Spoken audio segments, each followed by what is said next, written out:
Worshipful Master, I present to you Mr. Martin, a candidate properly prepared to be made a Mason.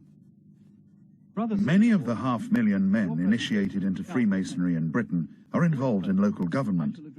But is there a conflict of interest between Freemasonry's secret oaths and the public service? For some Yorkshire citizens, the legacy of the Poulsen affair is a deep distrust of Freemasons in politics. In 1986, 3 Bradford researchers uncovered long-buried evidence of Masonic opportunism over council plans to build a bypass through the Leeds suburb of Headingley. I think what we've always been interested in, and I think most ordinary people are interested in, is what are the backroom deals? What is the wheeling and dealing? In the 1960s, Masonic wheeling and dealing involved a 5-acre plot of land, which was worth very little because it was inaccessible by road. But then Leeds Council earmarked half the land for a new bypass. The proposed road would give direct access to the rest of the plot, which would then rocket in value as prime building land. 20 years later, in the unlikely setting of a suburban bedroom, the 3 researchers began a painstaking investigation of company and council records, as well as confidential Masonic documents. They discovered that in 1966, 12 local Masonic lodges had banded together to form the Shire Property Company in order to buy the 5 acres of land in Headingley. That's the London one.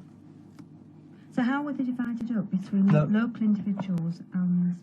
I think they seem to got rid of most of the shares to the actual lodges themselves in trust. Many of the all-Masonic shareholders in the Shire Company were Leeds councillors, and so in a good position to know the council's plans for the bypass.